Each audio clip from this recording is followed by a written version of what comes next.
Hello, everyone. You've reached S.J. Thomason with Christian-apologist.com. And I'm really excited here today because I'm here with Dr. Lydia McGrew, who's an author of a best-selling book in Christian apologetics. So we're going to talk to her today. And the main interviewer today is going to be Joel Rodriguez, and he's going to be sharing some information. And so before I get into this too much further, I'd like to turn it over to Lydia to share a little information about herself, maybe a little bit about her background and about this wonderful book that we're going to chat about today, and some other great topics that we'll be talking about. We'll get into those later. But Lydia, I'd like to turn it over to you. Thank you so much, Stephanie, for having me on today. A little bit about myself. I'm an analytic philosopher by way of the majority of my professional work. I write on the theory of knowledge. I'm also a blogger, a homemaker, a homeschooling mom. I have one daughter that I'm still homeschooling. And in the last few years, I branched out. I've begun researching and writing in New Testament studies as well, while also keeping up my publications in analytic philosophy. So here's the book I published last year in 2017. And with Joel, I'll have a fun time discussing that here on the show today. Okay. Hi. This is a really very important conversation, I think, to have, because right now a lot of studies have been done when it comes to the New Testament. So without telling us too many details, can you please tell us about this book, Hidden in Plain View? How do you find out about that? Well, my husband, Tim McGrew, is a pretty well-known apologist, and he's been intensely interested in the history of ideas and in the history of some of these controversies going back into the 1600s, 1700s, 1800s. And several years ago, he began doing a lot of research into older writers and biblical studies, and he rediscovered this argument called the argument from undesigned coincidences in the work of William Paley and J.J. Blunt in the 18th and 19th centuries. So he was very enthusiastic, introduced me to it, and we agreed that it needed to be brought up to date, brought to a modern audience. And so the resulting book was Hidden in Plain View, Undesigned Coincidences in the Gospels and Acts. And that's intended for both scholars and laymen. You don't have to be a scholar, but scholars can also profit from it. And you see the evidence from these coincidences that these documents are reports from people who knew what they were talking about and were writing in an honest fashion. Yeah, exactly. You can answer my question a little bit, the second one that I was going to ask you. And how can Christians benefit by reading this book? I think they can really grow in their confidence that that the Gospels are what they appear to be. And this is only one line of argument, by the way. Something I'm getting into are other similar lines of arguments. This is what's called internal evidence. There are also external confirmations, but this is one kind of internal evidence that I think both Christian laymen and Christian scholars can use to really bolster their confidence that it's not just a naive view to read the Gospels as honest reports, but it's actually supported by the evidence. Yeah, we understand this approach of hidden in plain view, undesigned coincidences. But one of the criticisms, I think, is that some people say, okay, but you're using the Bible to prove the Bible. That's actually, a circular argument. How can we, avoid that? Well, it would be circular if you said, I'm starting out with the assumption that the Bible is the Word of God and that automatically everything in it is true. Obviously, that would be a circular argument because that's what you're trying to convince people of if they're not already convinced. There are arguments that are called internal evidence for the Bible that are not circular. This is where we look at the document. We just say, let's just take it and look at what it says it is, which is a historical source, and we're just going to try to evaluate it as an historical source. And we're going to look at things like how the documents agree with each other, marks of historicity within the document. You could call that quote using the Bible to prove the Bible, but that would be a misunderstanding because you're evaluating the contents based on knowledge of what history really looks like. And you could do that with a secular document as well. So you're not really assuming anything question begging about the Bible by using this internal evidence. So in other words, I can use Paul to validate what John is saying. I can use John and Luke and Matthew to validate what Mark is saying, and it wouldn't be circular. Depending on how you do it, no, because if not necessarily, because you're not saying, well, Paul was a was from God, and so I automatically assume that's not how you do it. But instead you say, here's Paul's letter, and it looks like he was writing it from Corinth or something, and that helps to confirm the historicity of Acts because of what Acts says about where Paul was and where he went. So we're using these as we would responsibly use any historical documents. Exactly, yeah. And that brings me to the next question, and that is because some people say, I mean, we know that some parts of the Bible, not all of it, but some of it was transmitted probably through oral transmission. So some people do not know what that is. They think it is like a telephone game. Can you actually tell us what that is, and how and why are scholars now calling that oral history instead of oral transmission? Right. So the telephone game is an analogy that Bart Ehrman likes to use a lot. It's a big favorite of his. You know, when you're a kid and you pass it down and it gets distorted and that kind of thing. The evidence, in my opinion, is extremely strong that the Gospels were actually written by people quite close up to the facts. They may have been eyewitnesses themselves if they were disciples, or maybe one more remove where they were talking to actual witnesses. And I'm not just assuming that without argument. I think there is evidence for that. So in that case, there's no telephone game involved. You've got either the person saw it himself or he talked to somebody who saw it. You know, it's very, very few removes, so it's not like a telephone game. There's no long line of oral transmission. Now, there are studies that are being done on oral tradition and how it's fixed and preserved in oral cultures. They memorize it, and they're like, have these amazing memories and can quote stuff even hundreds of years later. People have seen, I know I'm dating myself here, but the old movie Roots, and the guy there is sitting there and he's like literally telling the whole history of the tribe, and it's been hundreds of years. That's very interesting.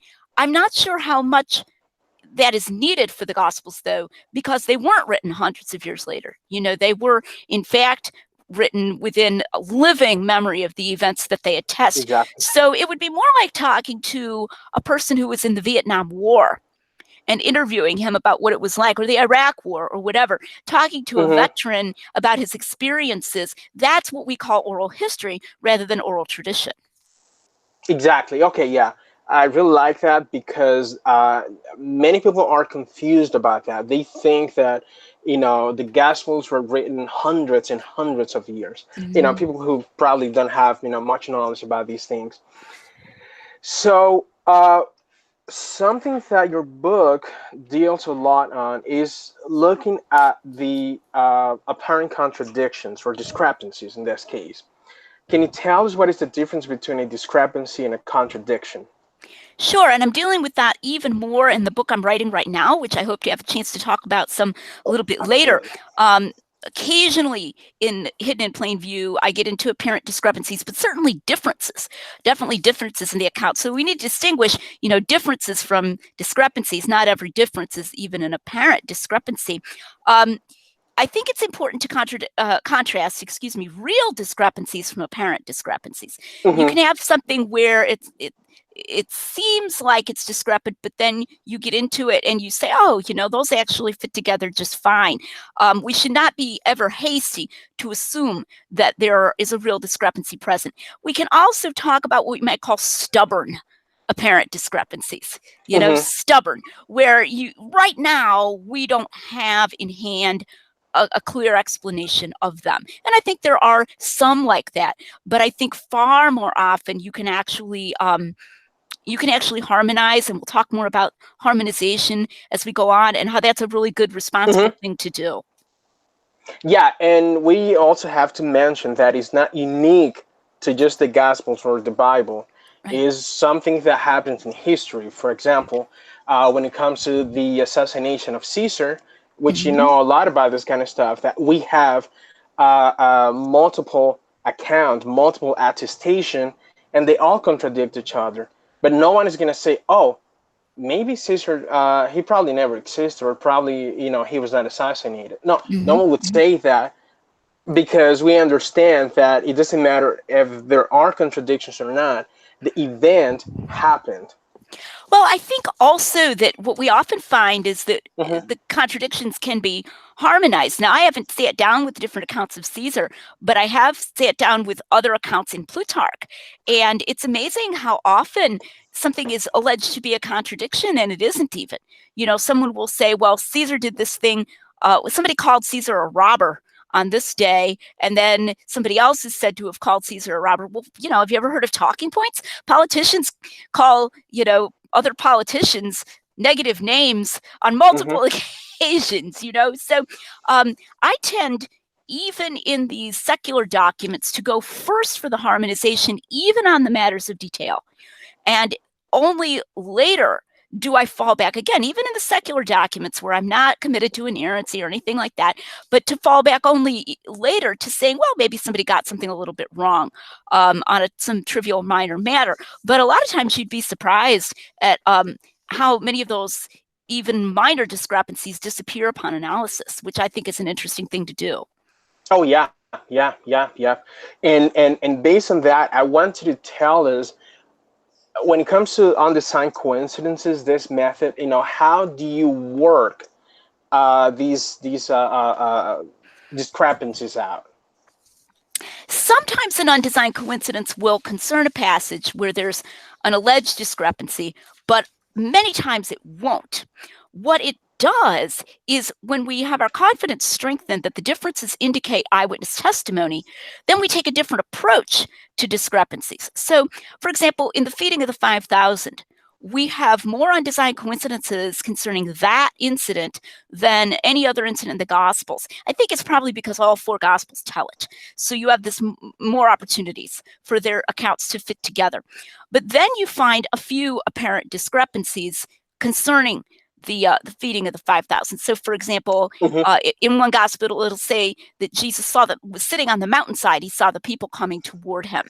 And in another account, it says when he got out of the boat, he saw the people coming toward him. Well, he can't be on the mountainside and getting out of the boat at the same time, different sea levels, but we take an approach to those where we say, well, we got all these other undesigned coincidences, and I can give some examples of those. So there's probably some resolution to this remaining apparent discrepancy. And meanwhile, what it tells us is that they didn't copy their accounts from each other.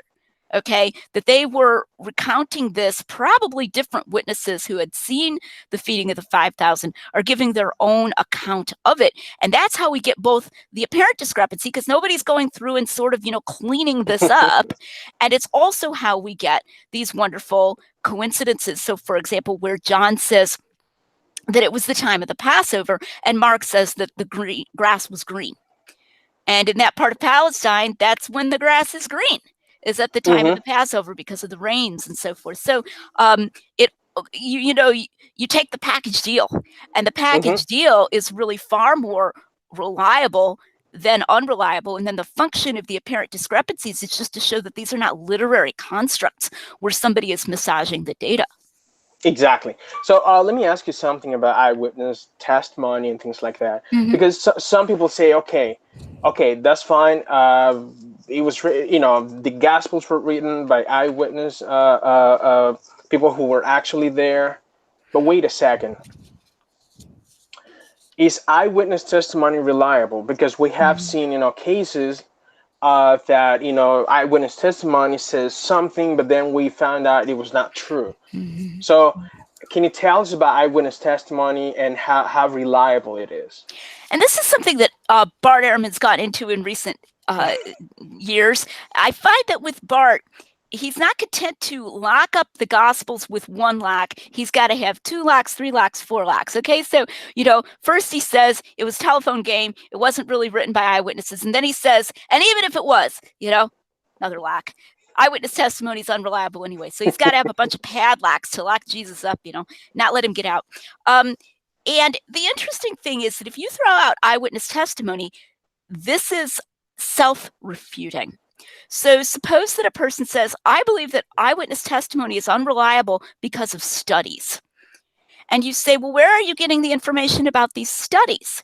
Well, see, there was this study where this is what really happened, and then this is what the witnesses reported. Well, some witness had to tell you that that's what happened in the study. So to rely on studies, you have to rely at some level on witness testimony.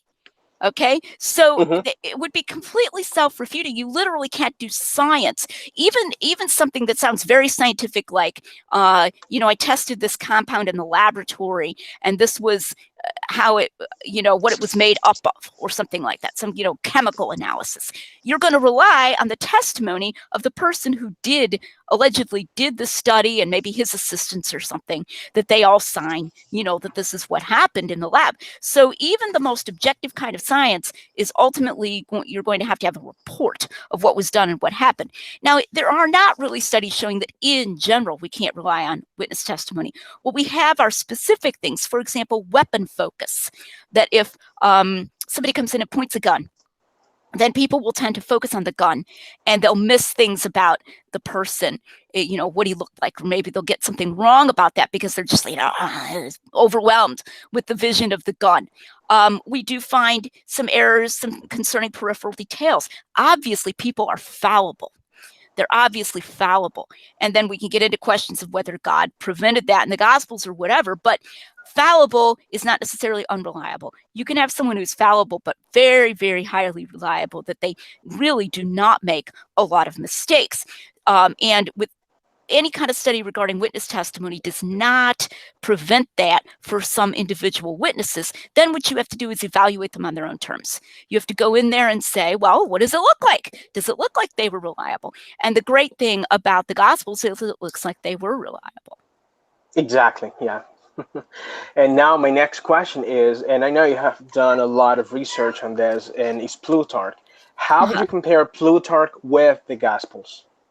Well, the one thing that gets said a lot is that the Gospels are the same genre as Plutarch, and the name that's given is Greco-Roman bioi, or biography. I'm actually giving a talk, and I don't think it's going to be live streamed. I hope it will be up later for our sort of tri-state organization a week from today, in which I say the Gospels are not Greco-Roman bioi in any informative sense. That's my title. I decided to be a little controversial there because this is often accepted. But in my research, I think the thesis is oversold. The broad similarities, like, well, the length, or the focus on a certain person's life, or how many verbs have this person as the subject, those could be satisfied by merely wanting to write a book about one particular person, and the length tends to be constrained by the length of the scroll, not necessarily by an author's intention to write a particular genre. In fact, Richard Burridge, the classicist who's most famous for arguing for the genre thesis, has actually admitted that the Gospel of Mark may have fallen into the genre of Greco-Roman bioi by accident, that it may just accidentally resemble, it's just this family resemblance. Well, how useful is that? Because then there's no actual influence even going on. However, I do want to say that my research has raised my opinion of Plutarch's accuracy. I think he sometimes made mistakes. I'm not saying he never did. And I think that's good to bear in mind, that he could have just made mistakes or been careless. But I've actually come to think he was more accurate than I thought he was before. So I suppose in that sense, you could say, if I raise my opinion of Plutarch, that makes him a little more similar to the Gospels, but not in any highly particular sense of that word. Yeah, what I mean is, like, we find contradictions in his writings, and sometimes, so no one has any problems, with Plutarch. Okay, that's fine. It's just history. It's okay. But then when it comes to the Gospels, I'm going back to the same point. Then now we have a problem. So. Well, I would nuance that just a little bit. I've been researching classics lately for my book that I'm working on. I actually find that sometimes people do have a problem with it, with Plutarch. And then what they do is they excuse Plutarch on what I might call semi-postmodern grounds. So they'll say, oh, well, he was allowed to do this by the standards of his time, And so they actually, I would like to see them treat Plutarch a little better too. So they'll actually sometimes bring in these, I think, very unnecessary, heavy, ponderous theories. I was just reading one the other day, that Plutarch moved this event, and they can't just say, well, maybe he just forgot, or that Plutarch, deliberately changed this. I gave the example before about who called Caesar a robber, and it's like, you don't have to say that Plutarch displaced or transferred this from one politician to another. These are politicians. They were probably all calling Caesar a robber. So I think there is actually somewhat of a failure to apply what I would call realistic historical imagination, even to Plutarch himself, which is a little bit surprising sometimes. Now, someone like Ehrman, he might be more of an example of what you're talking about, where he might hold the Gospels to a different standard from the standard he would apply to the New Testament. But what I find more in some of these other theorists is that they're applying the same approach, and it's kind of a poor approach in both cases, is what I would argue. Yeah, so, and just to follow up a little bit in there, so because we have some evangelicals writing books, and they are saying that Plutarch resembles, I mean, the Gospels resemble Plutarch a lot. And there are some methods, you know, that Plutarch utilized, that the Gospels also utilized, like transferal, spotlighting, displacement, simplification, conflation, expansion, paraphrasing, and so on. So there is an author, his name is Michael Licona. He's actually basing his book on that. That is this idea of Plutarch, and then he kind of piggybacks on that to say, well, okay, if we have a contradiction here, well, it's not actually a contradiction. They were just utilizing, you know, one of these devices. So what is your take on that? Well, and the interesting thing is, in a sense, he does think it's a contradiction, but then he thinks that if we label it as a device, then it's somehow, you know, like it doesn't count, you might say. It's like, well, you know, they really are different. I mean, he really is supposedly, you know, not harmonizable. Like he'll say you can't harmonize these accounts in the traditional way, to say that they're both true in a perfectly straightforward, ordinary sense, but it's okay. It doesn't matter. It doesn't count because they were allowed to change these things. Now, some of the things you named, like spotlighting and spotlighting, for example, is just what traditional harmonizers have known about for literally hundreds of years, which is just focusing on one guy rather than another guy. So it's not even a literary device. So, you know, that should not be used to support the more controversial devices, I would say. And he argues that there are many places where the authors altered the facts. And that's what I think we just need to say. No euphemisms, no fog. He thinks they altered the literal facts. And he thinks Plutarch did this. He thinks the Gospels did this in various ways. And some of those you named. And what I do in the book I'm working on right now is, and many of my blog writings, I distinguish fact-altering versions of those words from non-fact-altering meanings of those words. So there's a non-fact-altering meaning of paraphrase, and there's a fact-altering meaning, non-fact-altering meaning of transferal, and there's a fact-altering meaning, and we got to keep those straight. But he really thinks they sometimes deliberately like change the day when something happened. So I've called his methodology disastrous, and I mean that, and for two reasons. One reason is that it's disastrous because the arguments are just weak. The arguments just don't work. And, you know, obviously, you know, I could talk all day about why I think that, but I don't think we have evidence that the gospel authors ever deliberately altered a fact. Now, you could be an inerrantist or a non-inerrantist and think about whether they may have made an accidental, small, good faith error. That's not the same thing as deliberately altering a fact.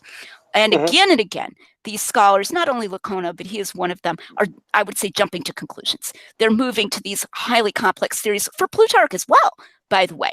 And one thing that's not known often is that it's not like he actually has, you know, people writing and saying, and you are allowed to displace things from one place to another. You know, he doesn't have that kind of strong independent support for these things at the time. And then the second reason it's disastrous is because if it were true, it really would weaken our perception and our right perception of the reliability of the Gospels and our ability to take them as historical. Now, Licona doesn't agree with that. And one of the reasons he doesn't think it alters it is because he thinks he can tell and that he can just say, well, this big picture thing, that really happened, but this may have been changed. But it's interesting when you read his book, how often he's saying, well, we don't really know what happened here, you know, and how often he's questioning the specifics of accounts, even of Jesus' resurrection. It's a big picture thing. And then he thinks that because the Gospels agree that the resurrection happened, it doesn't matter. Well, no, because the details are sometimes the way we know the big picture thing. You can't just treat the details as disposable, because if the documents themselves are heavily massaged, where the authors thought that they could change the facts, then that undermines their value for knowing the big picture as well, especially if they were deliberately changing these things. So it really would, and he even himself likens them to a movie based on true events. So we might call that a biopic. Well, here's the thing. You don't use a biopic as a primary source. If you're doing historical investigation, if you're a graduate student or you're a scholar and you want to know about the life of somebody, and I'm not talking about a documentary here. I'm not talking about a documentary. I'm talking about a partially fictional biopic. All right, you're going to know that some parts of that have been changed. They often are.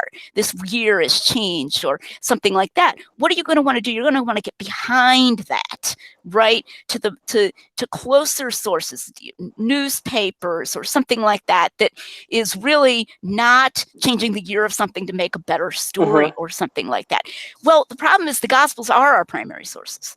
It's not like we have something else where we can say, now I'm gonna pull this up. This is my newspaper account of the event, and then I'm gonna compare Luke to it, and I'm gonna say, oh, okay, Luke changed this day, but this is my authoritative one that I can absolutely rely on.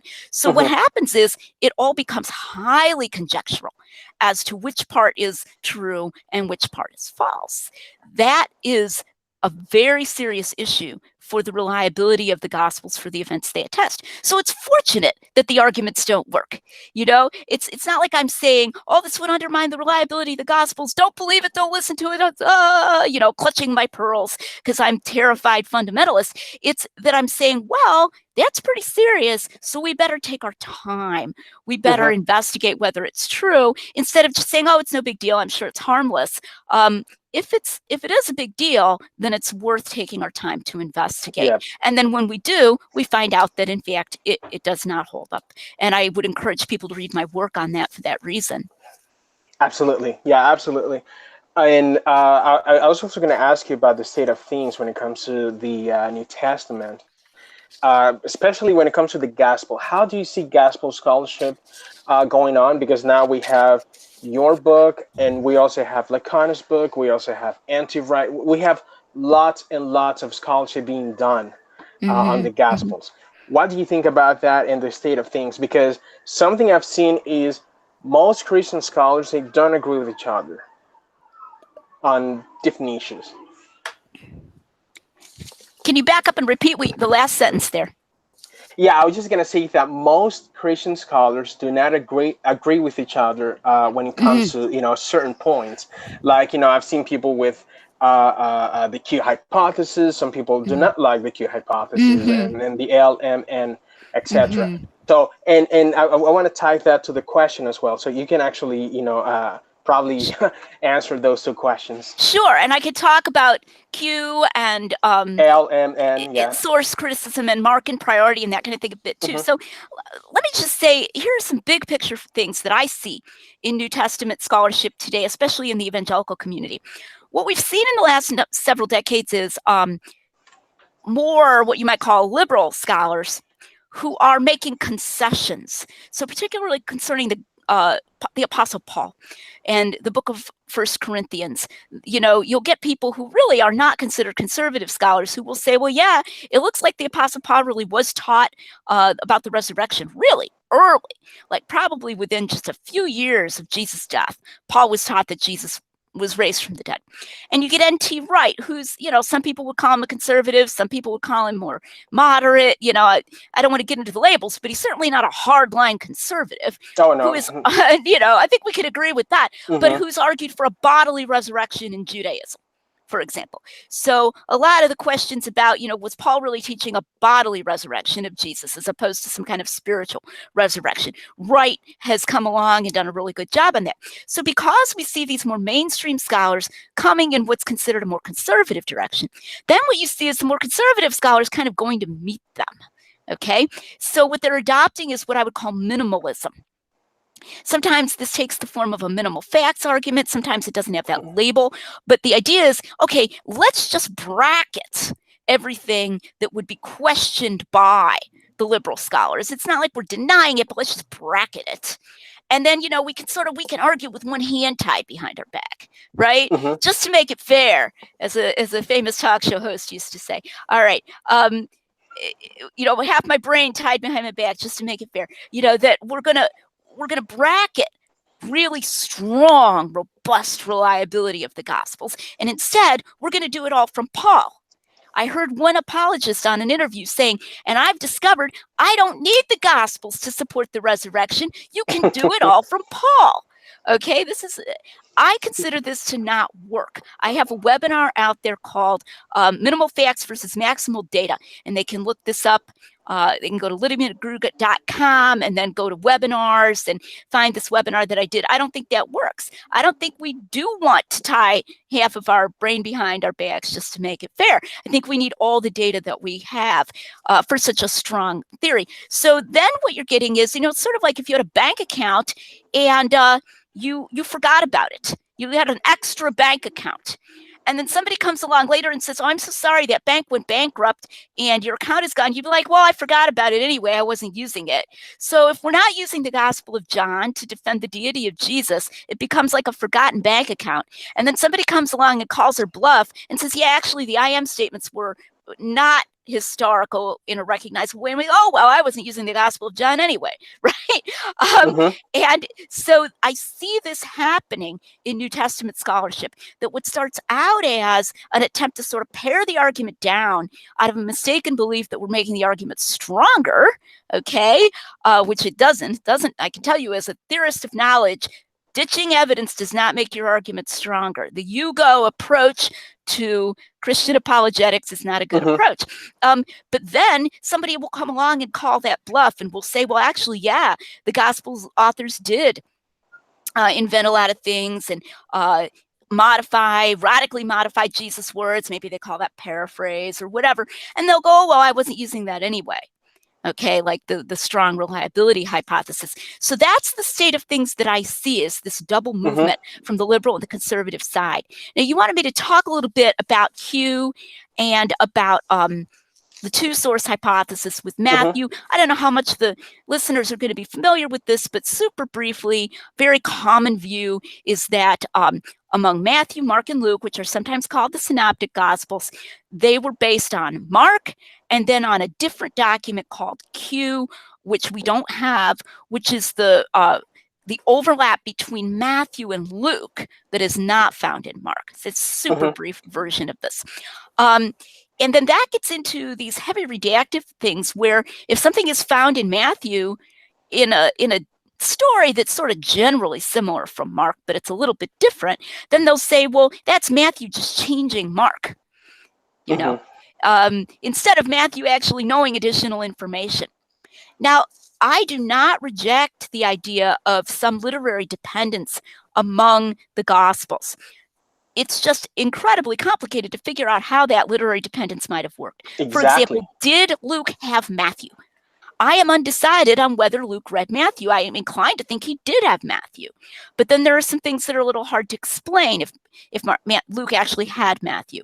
But what we do know, and this must be said, and I want the hearers to hear this, read this book, is that even where there was some literary dependence going on, there was also independent information.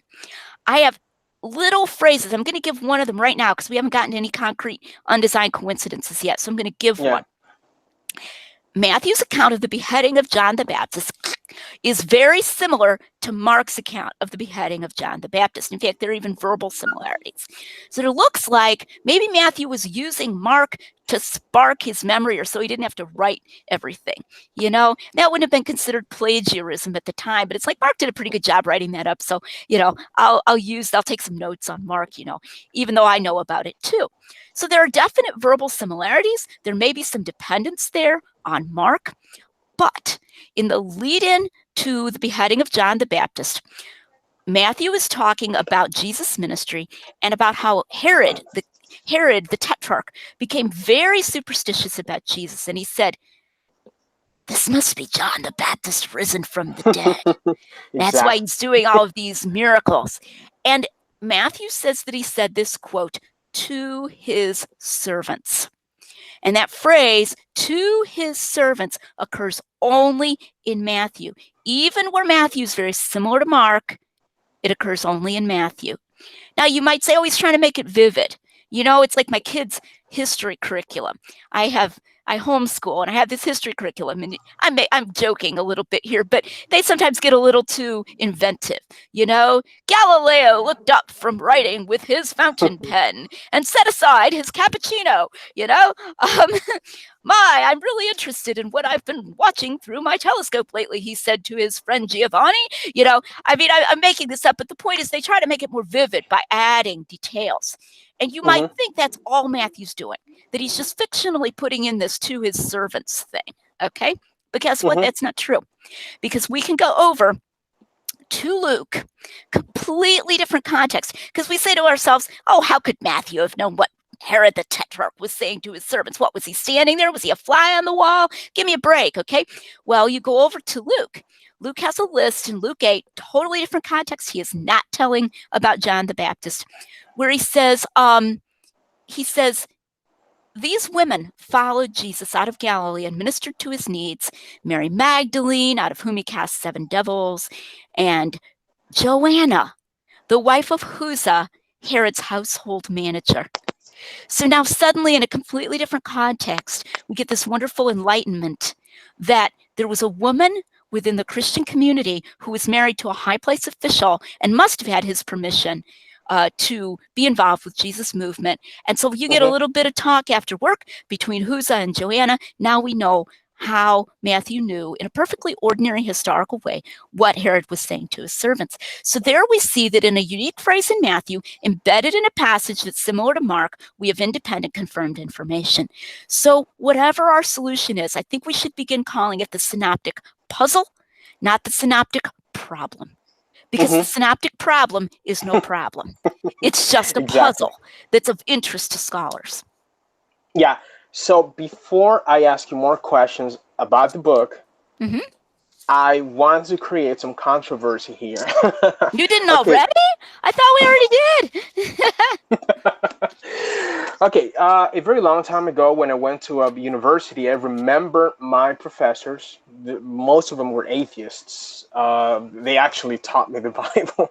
Sure. So something I do remember they told me was the I am passages, those passages, John, he invented that. That stuff didn't happen. And they even told me most of what you find in the Gospel of John, if not all of that, is just an invention of John, just theologizing stuff. So, and, they actually told me many times, it's just paraphrasing stuff, and that stuff is just an invention. Now, there is a scholar that I saw you debating that has a similar view to this, but in his case, it's more nuanced view, because he's not going to come out and say, oh yeah, John just invented all of that. But there is a mask word that they use, and it is paraphrase. My understanding of paraphrase is not what they call paraphrase. Exactly, yeah. So can you tell us about that? And now I'm talking about Dr. Evans. Dr. Craig Evans. And Yes. he is a colleague of Dr. Lacona now at Houston Baptist University. And Dr. Lacona has defended his views as well, though he says he's not as confident about them. So the term paraphrase, normally, as you were indicating, it's used for something recognizable. So if I say, Joe said he's really mad about the new road, that's fine. If Joe didn't put it in exactly those terms. But if Joe really said that he's mad about the new stoplight and didn't mention the road, then that's not paraphrase anymore. Okay. So paraphrase is supposed to be something where if you were there, you knew the language, obviously you've got to know the language that they're speaking, you would be able to say, oh, that's the place where Jesus is saying I and the Father are one. Oh, I recognize this scene, and oh, look, they're grabbing stones. I better get out of here, because they're going to try to stone him. You're going to recognize the dialogue. You're going to recognize the scene. It doesn't have to be absolutely verbatim. And this is a straw man. Unfortunately, I told Dr. Evans 4 times that I do not think that the record has to be absolutely verbatim like a tape recorder.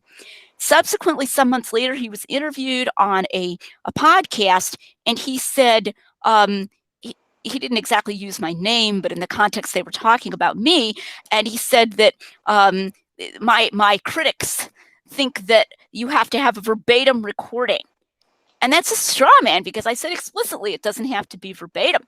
But then they'll use, so here's an example concerning the I am sayings specifically. In Matthew and Mark and Luke, there are places where Jesus, we might say, presents himself as God. One of the most famous of these is where he says, your sins are forgiven you. So there's the paralyzed man. This is probably in Capernaum. In fact, I think it may explicitly say it is in Capernaum. So that's up in Galilee. And they let him down through the roof. We all know this story. They want him to heal the man. And the first thing he says is, your sins are forgiven you. And they murmur against him. And they say, who can forgive sins but God alone? And he says that you may know that the Son of Man has power on earth to forgive sins. Rise up and walk. And the man does rise up and walk. He's presenting himself as God because he knows that only God can forgive sins. But he never says anything super explicit. It's implicit. Okay. Mm-hmm. Or there's one that my friend Jonathan McClatchy has developed that I like, when the children are singing Hosanna, blessed is he that comes in the name of the Lord, in the precincts of the temple. And they come to him and say, hey, this is really edgy. Shouldn't you shut them up? They shouldn't be praising you so highly. And he says, well, have you never read that it says, out of the mouths and babes and sucklings hast thou perfected praise? And that's Psalm 8, which implicitly identifies himself as God, because Psalm 8 says, because of your enemies, you, God, have perfected praise out of the mouths of babes and sucklings. So it's like Jesus is saying they're praising me, and no, I'm not going to shut them up. And so, like, really in this roundabout way, he's claiming to be God. Those are the synoptic gospels. There are a couple places where he uses the phrase, I am, ego and me, but he could just be saying, it's me, don't be afraid, or something. They're a little more ambiguous. You come over to John and you have a completely different scene. Okay, it's in a different location. It's at a different time. He's got different dialogue with the people. He's not healing a guy who's paralyzed in Capernaum or whatever. Okay, and he'll say, I and the Father are one. Or he'll have this long dialogue. It leads up to it. It builds and it builds. And then he'll say, before Abraham was, I am. Because they've said, you are not yet 50 years old. Have you seen Abraham? And so forth. Abraham rejoiced to see my day. And then eventually he says, before Abraham was, I am. And they take up stones to stone. It's a unique scene. It's a recognizable, specific scene. And what Dr. Evans and Dr. Licona will say, and Licona says if you put a gun to his head, he would probably go this direction, is that the Johannine passages are paraphrases of those implicit claims to deity found in Mark and in the synoptics. That's not a paraphrase because it's a completely different scene. Yeah, it's just made up. It's just a different event. Okay, I don't know why anyone would call that a paraphrase. And I have heard Dr. Licona say nobody is saying that Jesus didn't say the things recorded in the Gospels. It might just not have been those words. Well, yeah, actually, some people are saying that Jesus didn't say the things recorded in the Gospels.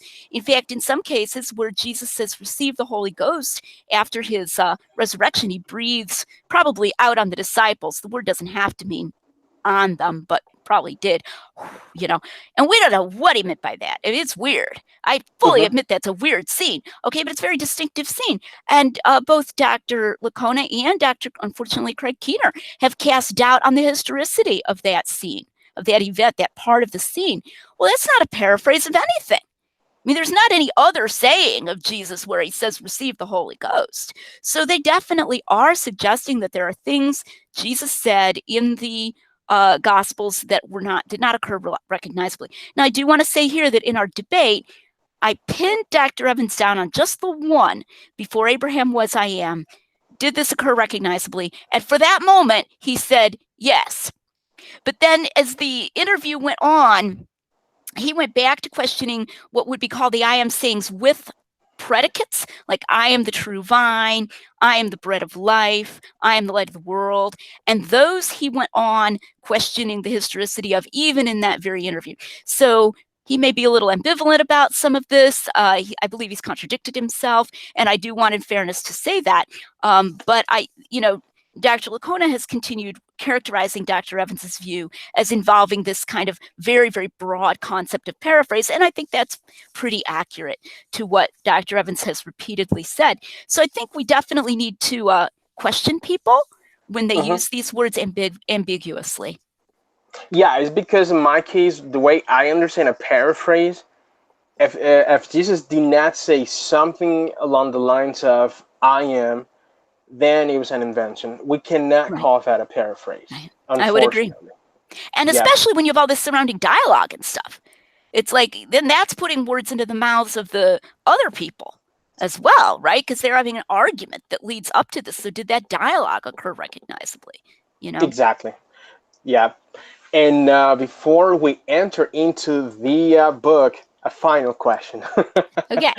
And it is about Bayesian analysis, and I know you are a huge expert, when it comes to this part. Can you explain to us what that is? Because this has been used in multiple ways. Sure. There is a philosopher in England, forget his name.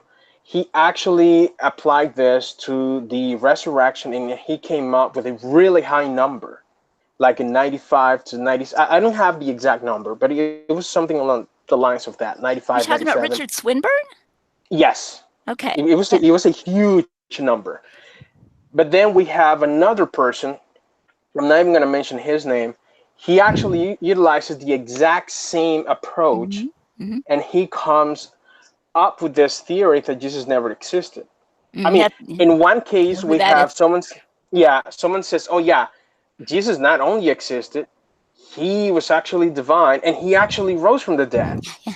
And with the exact same approach, the other person says, "No, he was not divine. No, he didn't even exist."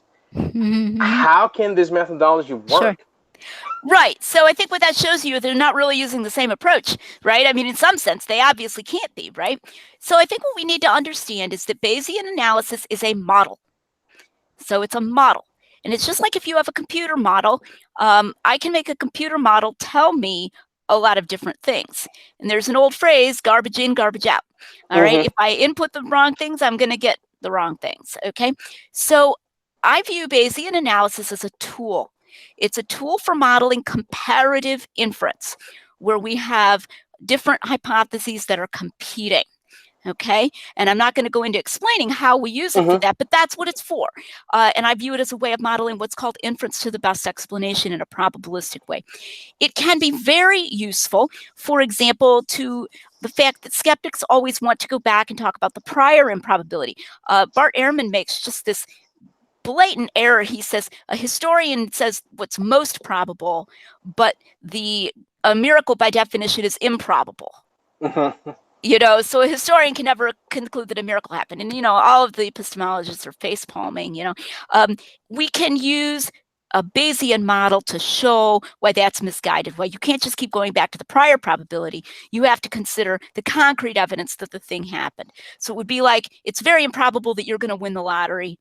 But if you tell me that you did win the lottery, and then you start buying a boat, and you start buying a house, and you start buying, I'm like, oh, gee, maybe Joel really did win the lottery. Okay, exactly. I can't just keep going back and saying, but it was the Powerball lottery. You couldn't possibly, really low probability. We've got our probability before our concrete evidence and our probability after our concrete evidence, and those may be completely different. So Bayesian analysis can help to correct certain errors. It can give us a way to correct those errors. But you don't need it. You don't need it. It's a model of good inference. You can have good inference without it. And as in the example you gave of the Jesus myther, you can have terrible inference with it, okay, with the model. Originally, that person, by the way, made a bunch of mistakes in his Bayesian stuff.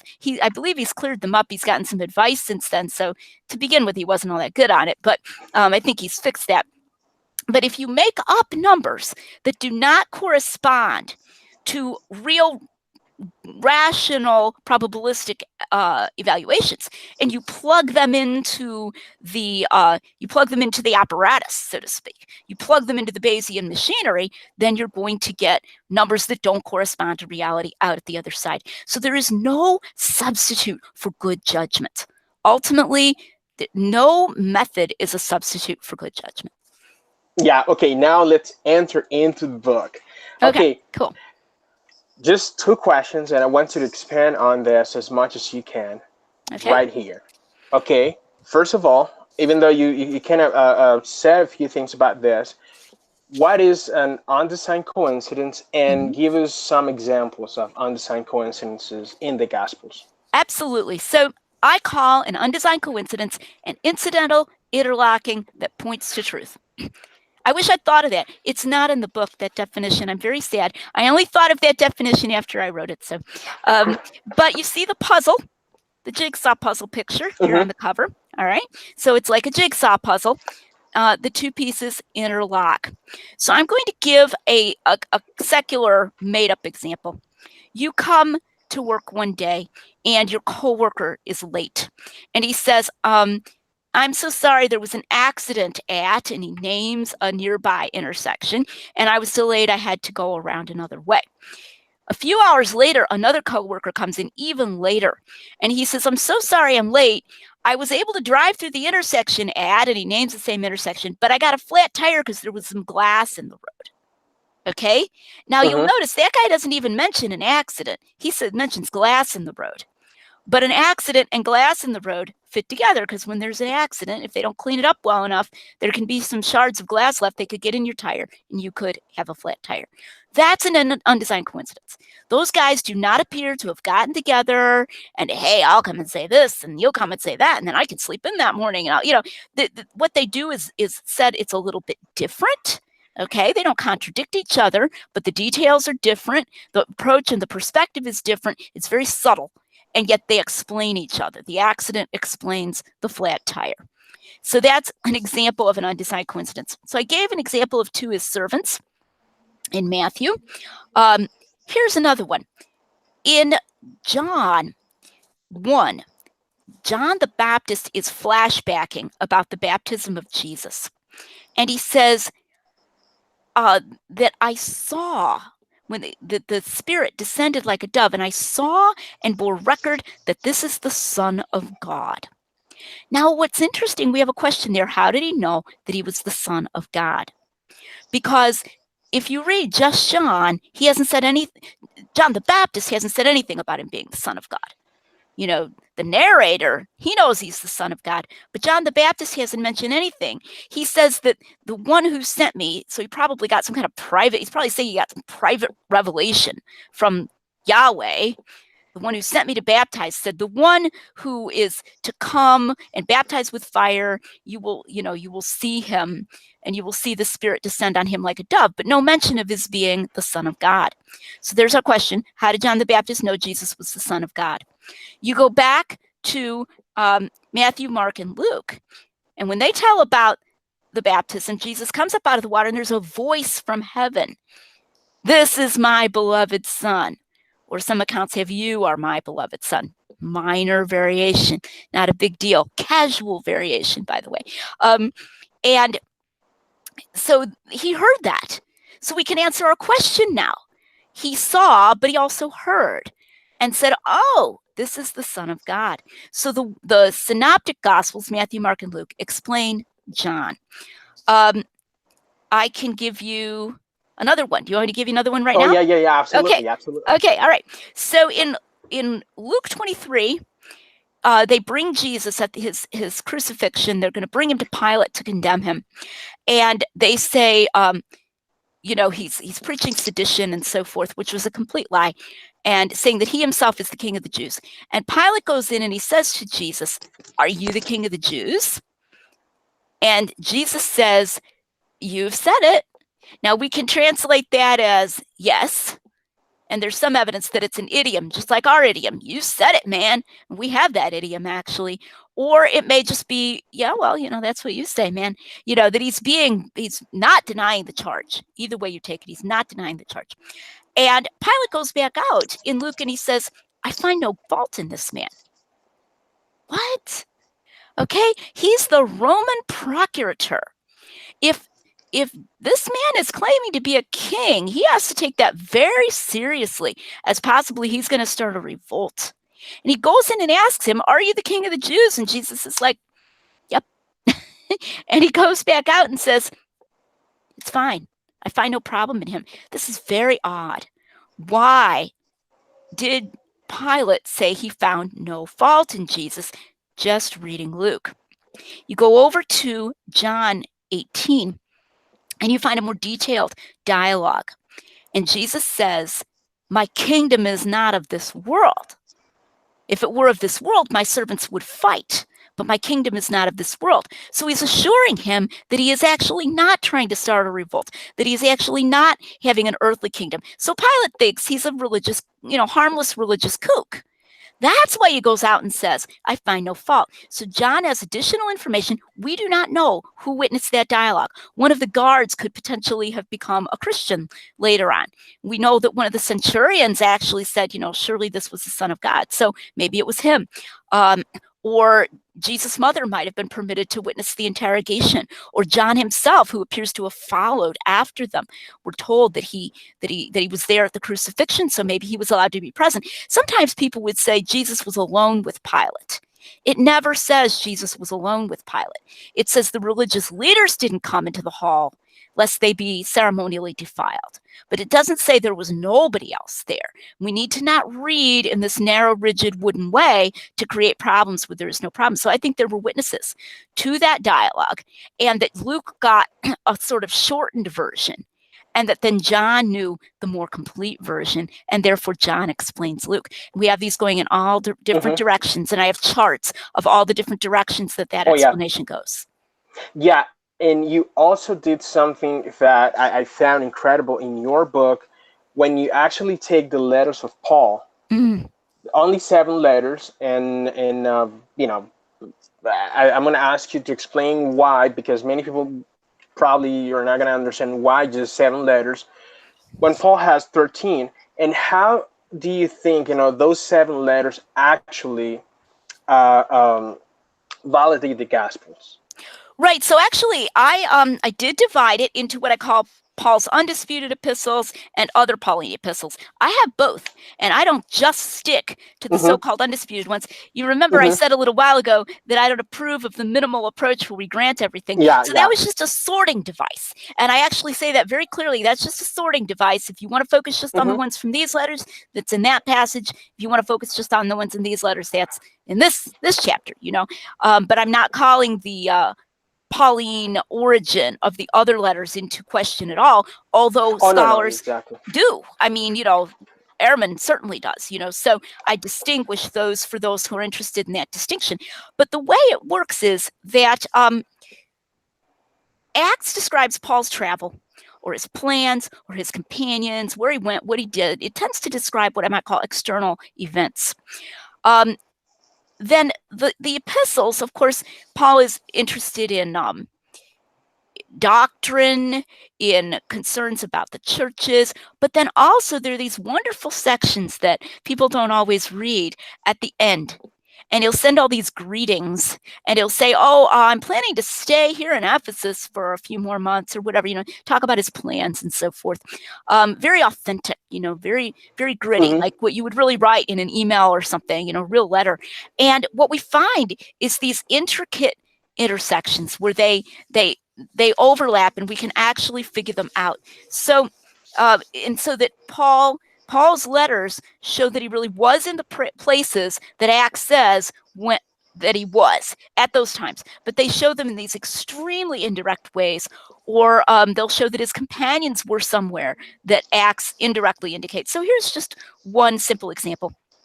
And this is not from one of the 7. This is from one of the pastorals, 2 Timothy.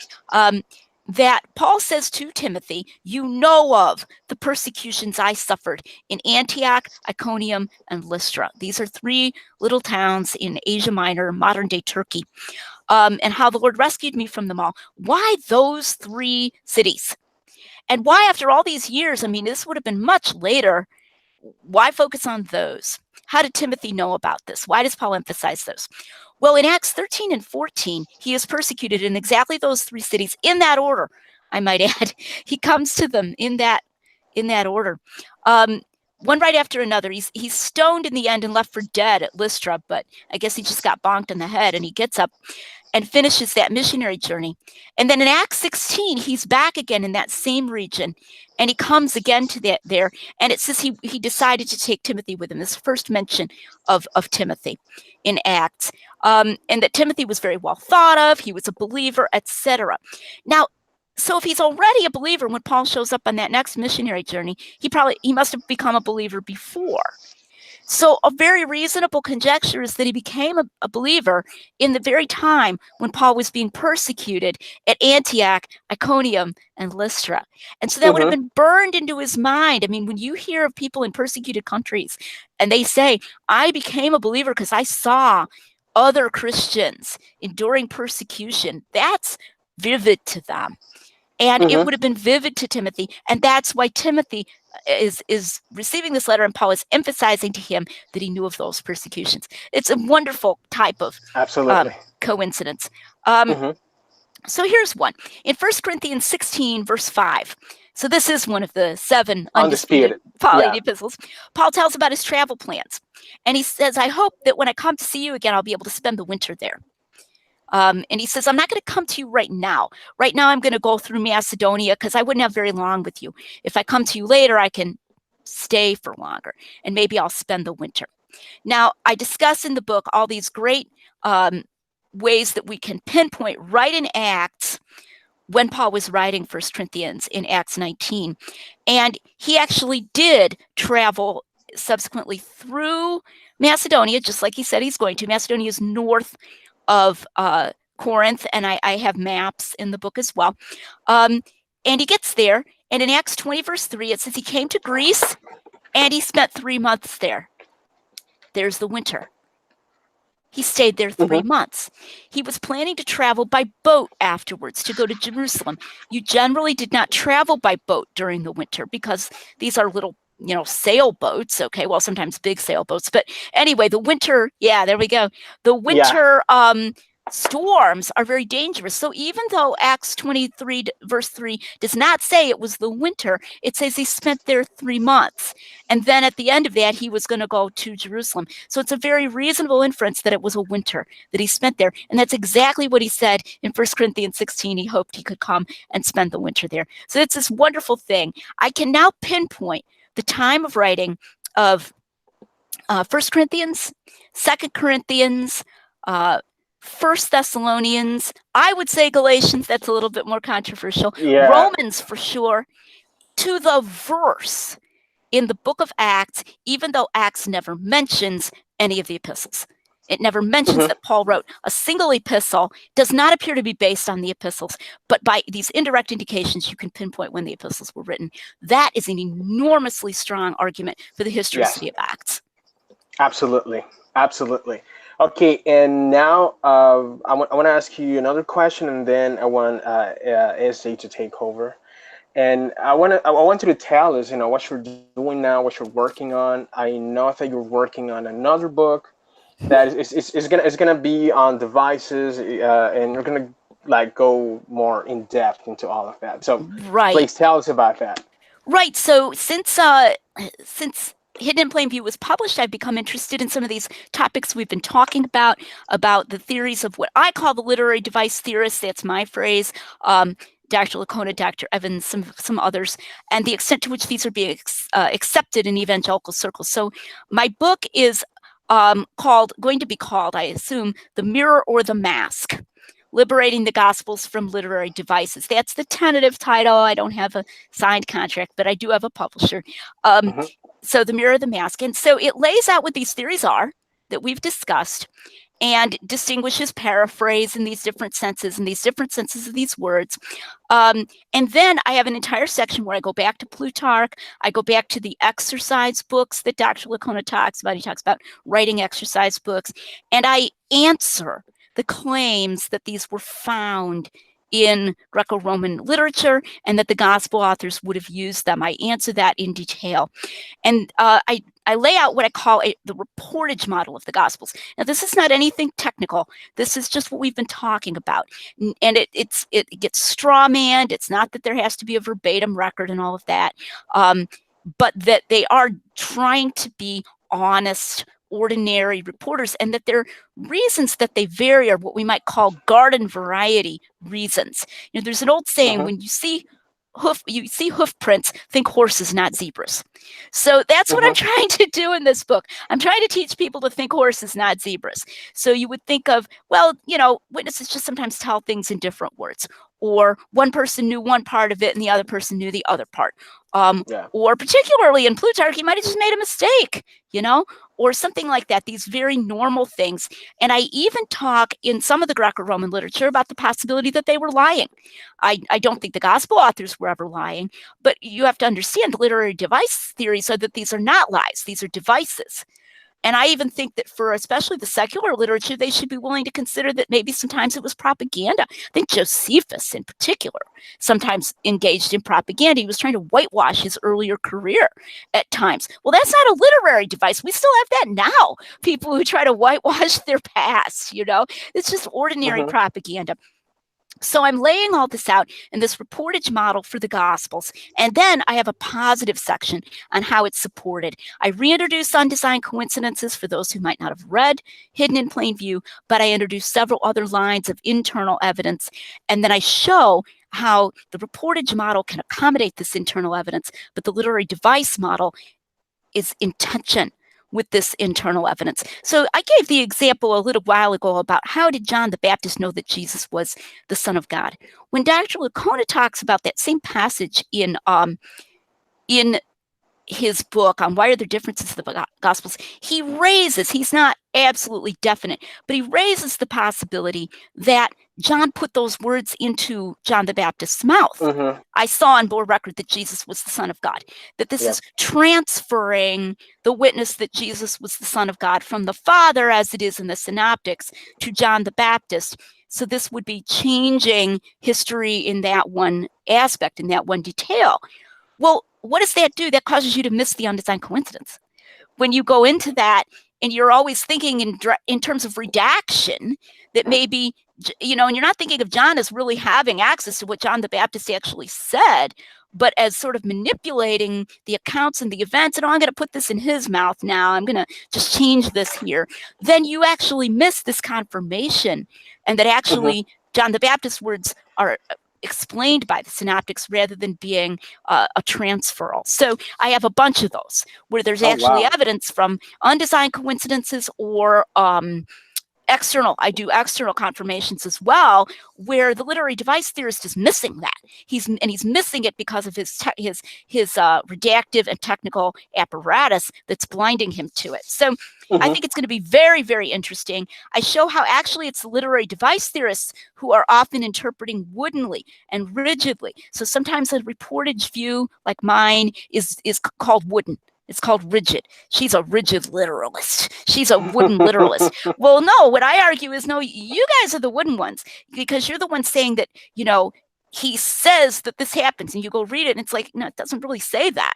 You know, you're overreading the passage and so forth. So my goal is to refute these views, but also to strengthen the reader's confidence in a positive way, in a more straightforward approach to the gospel. I was doing like a little video clip a couple days ago, and I said, I want to take common sense and make it scholarly. That's my goal. I want to take common sense and show that it's not just this kind of, well, my gut tells me this is a little bit weird, but we can do better than that. We can give scholarly support for that. So I'm also subsequently planning a shorter companion volume on the Gospel of John, and just John, because John, as you pointed out, comes in for a lot of extra questioning.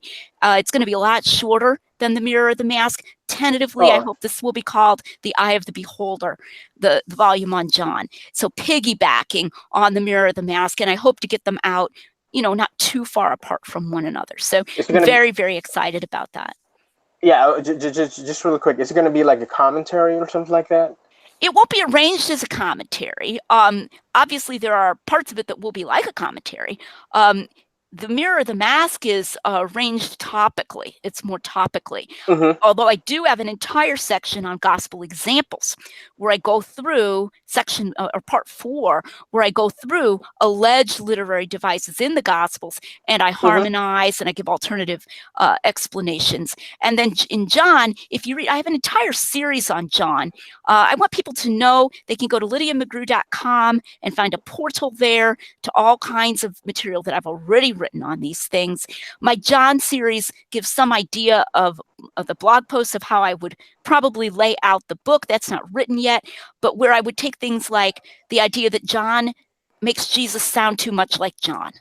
And I'll discuss that, this objection to John. So it might be organized a little bit more by objections to John's historicity, or the idea that Jesus talks too much in the Gospel of John. It's just, I call this the myth of the monologuing Jesus, that Jesus is out there in John just going on and on and on, and that this is way different from the synoptics. So that the Jesus in the synoptics is different from Jesus in John. And I'll refute that. And I'll be discussing the personality of Jesus. And I have some talks out there. I have one called High Resolution Jesus. I think that made it on the internet at the Growing Deeper Roots conference from this last fall, where I talk about the way that Jesus is clearly the same personality, but in different scenes. And I refute this idea of a different Johannine Jesus. So that's more likely to be the type of organization. That's wonderful.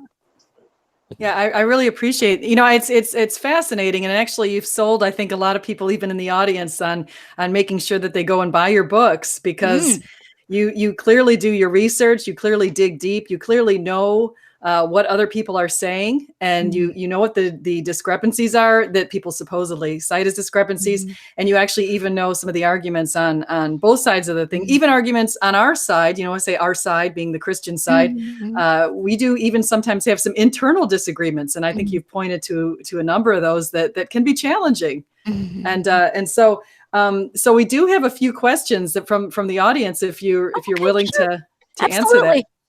Great. So one of the questions that I saw here was just talking about the reliability in Jewish times during the Second Temple. The oral culture was something that was pretty popular. In fact, I think I read somewhere that about 97% of people weren't literate, so they couldn't read. And so what do you make of that? What do you make of the oral culture? Do you feel like the oral culture is reliable enough to transmit information, or you use the Brett or the Bart Ehrman idea of the telephone game? So I know you've probably heard his telephone game argument with the oral culture. Yeah. So, Joel and I were talking about this a little bit. I think the gospel authors were either witnesses themselves or companions of witnesses and had the opportunity to interview them. In fact, in my new book that I'm going to be bringing out, I even have a section about the transfiguration, which is when Jesus is, turns all his garments turn all white and everything, and an analysis of that in terms of possible interview questions that Luke may have asked Peter. So that's really an interesting perspective. I'm not certain of it. It's speculative. But I think what we see is that they didn't actually have to rely on oral culture. Now, oral culture can be really good. And there have been studies of that where these people just memorize these huge quantities of material. But I don't actually think it had to be passed down that many times. I think actually they were very close to the events. And I think the evidence actually bears that out. As far as literacy, we have Greek inscriptions all over the place in first century Palestine. So somebody had to be able to read those.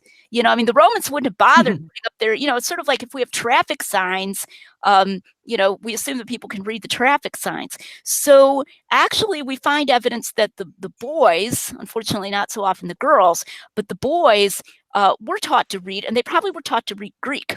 I don't think this means that they knew Greek literature, like, stories of Greek mythology or whatever, if they were Jewish boys, they would keep them away from that. But the Old Testament had been translated into Greek. It's called the Septuagint, and they could have been taught to read Greek from that. So I think the estimates of literacy are probably a little bit low as given there, and that's why there was a market, as it were, for the Gospels. They were usually read aloud, though, in the Christian circles after they were written.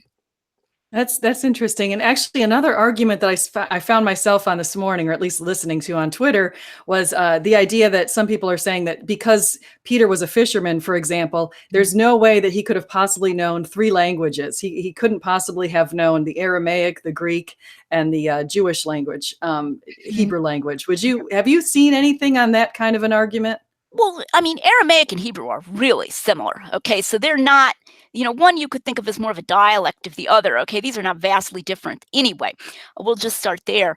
And both of these would be represented in the synagogue readings and so forth, to which they would be exposed. And also, Mark probably wrote down what Peter taught. So the Gospel of Mark, our sources of the church fathers indicate, was from a follower of Peter. John Mark probably did not know Jesus personally. Papias said he did not, but that he followed Peter and wrote down his preaching. So we don't even necessarily know that Peter was literate, but as far as speaking these things, Koine Greek is called, it was deliberately developed so that you could have Latin-speaking soldiers and, Aramaic-speaking Jews, and they could talk to each other. All right. So when the soldier says, "Hand me your license," no, I don't know if they really have licenses, but when the soldier is giving orders or whatever, that the people can understand that they can enforce government and so forth. And the Koine Greek is for that purpose. So I think it's very likely that Peter did speak Koine and at least Aramaic, but I don't think he wrote any of the Gospels. I think he probably narrated these events and then Mark wrote. Interesting. Yeah, or use a scribe, and so I think that's Absolutely possible. So what do you think about another person asked about looking at, the early church fathers named Matthew as the first author, said Matthew, Mark, Luke, and John. And why did it suddenly change in recent times that the scholars are now saying that Mark is likely the first author? Have you given any thought to that? It's a very good question. Well, it is theoretical. The synoptic puzzle is probably never going to be solved this side of heaven. But one of the reasons is because Luke sometimes looks like he doesn't maybe know Matthew. Now, that's conjectural in and of itself. I think he might have known Matthew, but that would seem to place, or at least not in the form in which we have it. Okay. He might have known an earlier version of Matthew that didn't have as much narrative and so forth. So Matthew might have written 2 different versions of his gospel. That's a way to put those together. So that's one thing, is this kind of obliviousness that you get from Luke sometimes. So he'll have a saying of Jesus that Matthew locates in the Sermon on the Mount. Luke doesn't seem to know when Jesus said it. So is Luke talking about a different incident? Or does he have reason to think Jesus also said it at a different time? Or why is he so vague about when Jesus said it? If he's using Matthew, why doesn't he just copy Matthew? So there are these, that's part of it. Another part, I think, is a bias. And so I don't agree with this part of the argument. And I call it the ancient horse argument. So if you've ever seen these evolutionary models where you've got this really little ancient horse, and then it gets a little bigger, and then it gets a little bigger, and finally we get to our modern horse, there's this tendency to think in those same evolutionary terms about the Gospels. And Mark is the shortest. So so he's the little ancient horse, so he must be the oldest because he's the littlest, the shortest. That I don't think is a valid argument at all. Okay. The other really thing that I should mention is that when the church fathers say that Matthew wrote first, they say he wrote in a Hebrew dialect.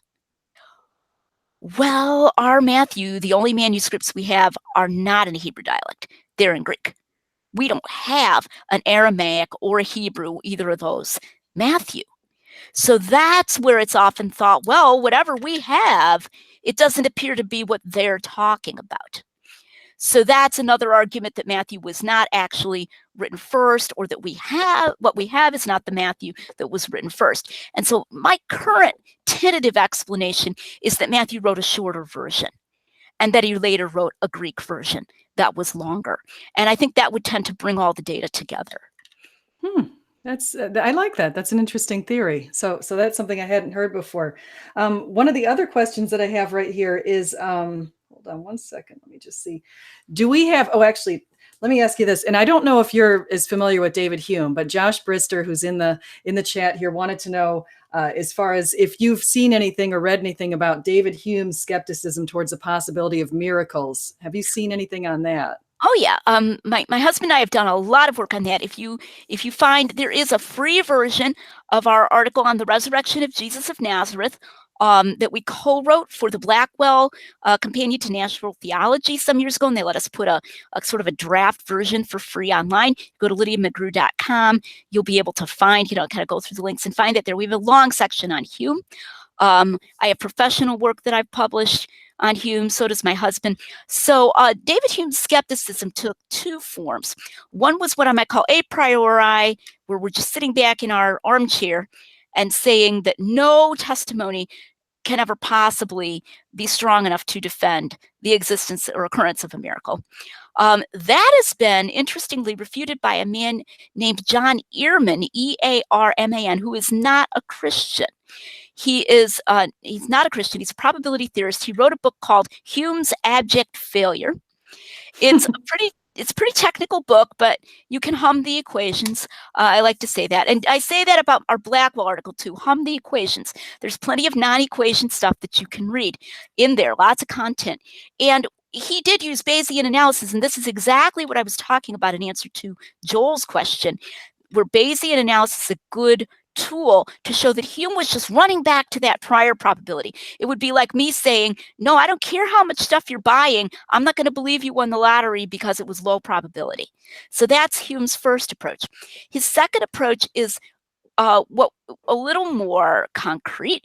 And he says that human beings tend to believe knavery and folly and the love of wonder. So that's his phrase. Human beings are very credulous. So it's sort of like what we might call the National Enquirer article. Do you believe every story you read about aliens kidnapping somebody, or headed pigs or whatever? Okay, that people just love to write all these dumb, crazy, stupid stories, and because we know, and that's the second half of Hume's essay on miracles, and that because we know that people love to believe that stuff, then we can just dismiss them. Any story of a miracle can be treated like the three-headed baby in the tabloid. Well, the problem is that that's going to make it very hard to be open to any new evidence whatsoever. All right, and this was referred to by one of Hume's contemporaries as a trial by proxy. How would you like it if you were accused of a crime and they didn't actually try you? They tried some other guy who had actually committed a crime, and then they threw you in prison. That wouldn't be fair. So we shouldn't try the evidence of the Gospels by looking at a lot of other stupid things that stupid people say and believe. We should actually look at the actual evidence for the Gospels, because it's different. It's different in quality. It's different in nature. And it doesn't fall into these other patterns. And Tim and I talk about this in our Blackwell article as well. So Hume, he was trying to get out of getting down and dirty and getting his hands dirty and getting into actually examining the argument. Skeptics still do that to this day. Yeah, fascinating. So I'll have to read up on that too. And so I didn't realize you'd actually already, extensively studied this kind of stuff. Yeah. So that's great. One last thing I wanted to ask you, and this is actually my own question. I was curious about this. Because you've been studying, or you followed Mike Licona, I know there was a controversy that he went through. I think it was even with his educational institution. I think it's at Houston Baptist, as you mentioned, but I think he went through some sort of a controversy with someone. I'm actually not sure if it was with them, based on his interpretation of what they call the zombie apocalypse. Or they call the zombies coming out during, right at the point where Jesus was crucified, when the ground split and that kind of thing, and the zombies came out. Or if people are listening, they didn't call them zombies, obviously, in the Bible, but some, especially Allegedly. Atheists like to use the term zombies and say that, this is what that refers to. And I'd have to, personally, I think that did occur. But I know that some people feel like that might have been some sort of a metaphor. I'm wondering what your opinion on that whole issue is. Sure. So let me just give, a little more detail just to be fair to Houston Baptist. Mike was not at Houston Baptist at the time. So he was at a different institution, and this is some years back. And it concerned whether his view was compatible with inerrancy. Now, I think that the focus, I just want to say this, I think the focus on that passage has confused a lot of people because they've thought that, because what Mike said was that he thought that all this language, like about the earthquake and so forth, would have been recognized by the original audience as indicating that this wasn't really intended to be taken literally. I disagree with him about that, spoiler, but I think this made a lot of people think that all of his views are like that, and that all of his views are that the audience, the original audience, would have said, "Ooh, there's this little check mark there or something, so we know this isn't really intended literally." Well, that one kind of was, but all the stuff he's gone on to do since then isn't. So he is not saying now, for all these other questions where he thinks literary devices were used, that the original audience would have looked at that very passage and would have said, oh, I see, he's not being historical there, and then we just need to kind of learn to recognize these signals or something. It's not like that. What he's now saying about the original audience is that they kind of accepted a general rule that it was okay to change things, not that they could tell when things had been changed. And so that's a kind of an important distinction between what the audience would have known.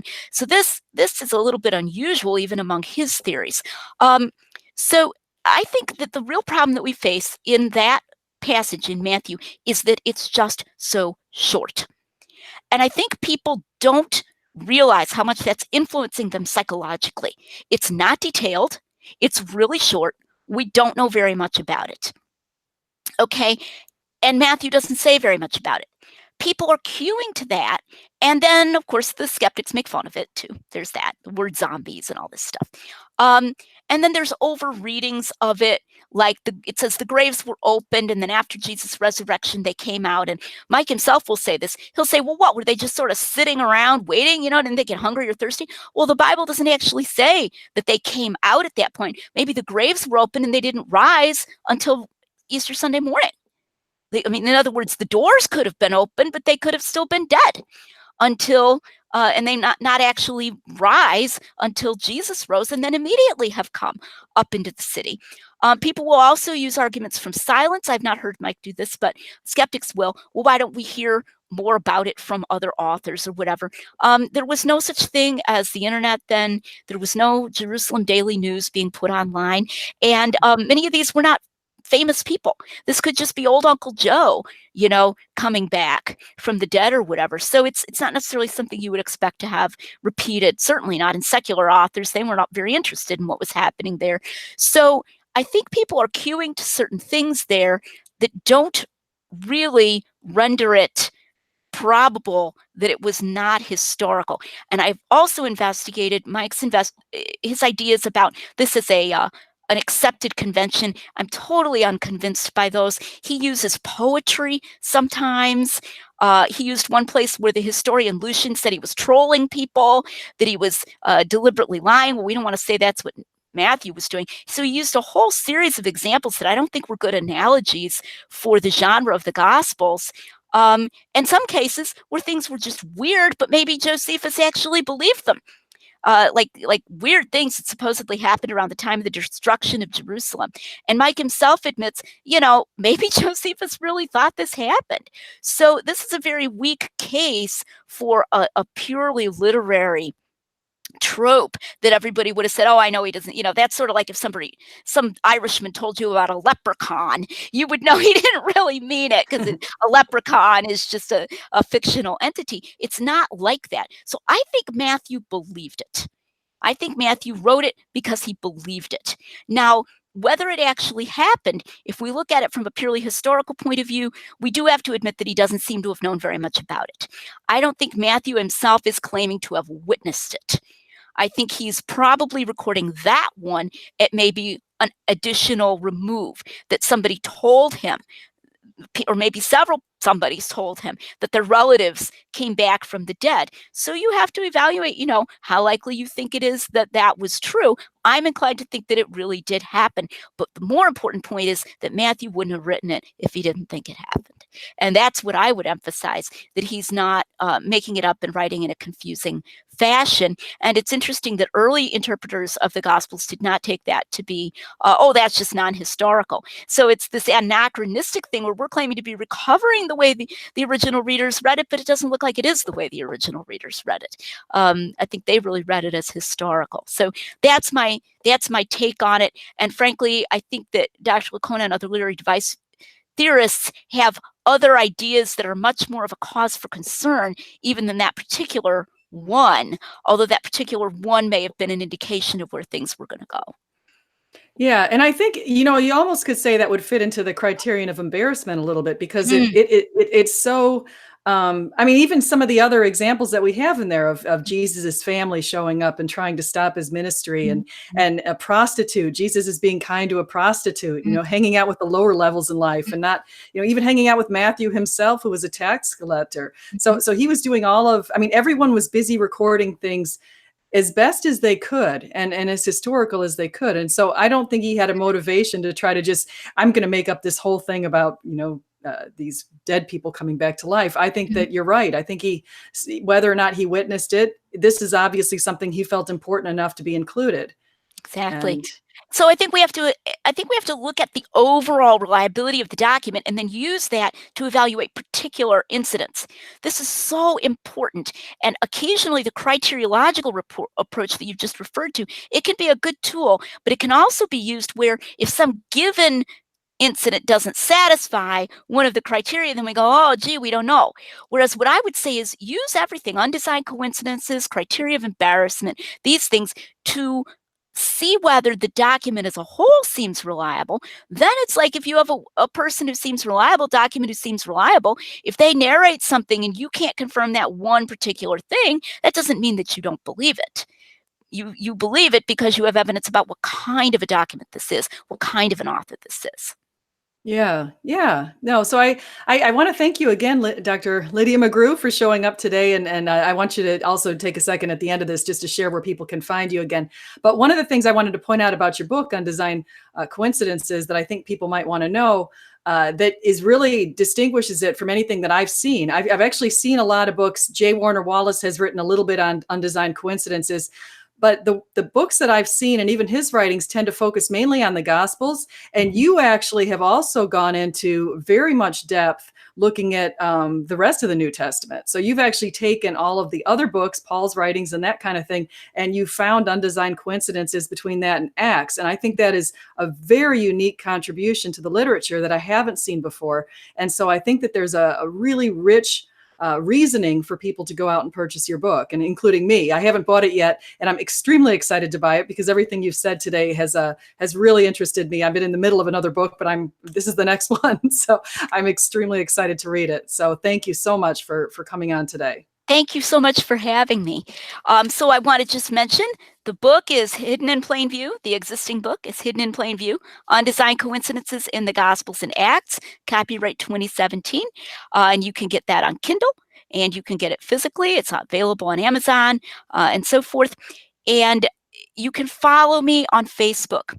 So you can look me up, Lydia McGrew, on Facebook. I have public content. You don't have to be my Facebook friend to follow me. Anything I set to public, if you click follow, then you will get notifications about that. And you can go to lydiamcgrew.com, and I have an author page there with a portal to various blog series and to various webinars that I've done and so forth. It's not very fancy, but it works for its purpose. And if you have a question, you can email me, lydiamcgrew@gmail.com. Please introduce yourself if you email me. Just tell me a little bit about yourself so that I know who you are and where that question's coming from. That can help me in answering it. But I do welcome that opportunity. And if you're a Christian, please pray for me in my ongoing work. Oh, well, thank you. And I also want to give so much thanks to Joel Rodriguez for setting this whole thing up. So Joel did all of the legwork, created, I think he had 22 questions or 21 or 22 questions that he was going to ask you. And I know he went through all of them, and you gave wonderful answers. And I'm so glad that you've been able to share and let everyone know why there is a light behind you, let the light so shine, as they say. Don't leave your light under a bowl. Yeah. So thank you so much. So I'm going to go ahead and say goodbye to everyone. And thank you so much. Please like and subscribe and share this video with your friends, because there's a lot of knowledge in here that I think that you can impart to others by just the quick movement of sharing it. Share it online in Facebook or Twitter or any other places where you think it might be out there useful. So thank you so much. Thank you so much, Stephanie. Okay, I'm going to go ahead and stop it.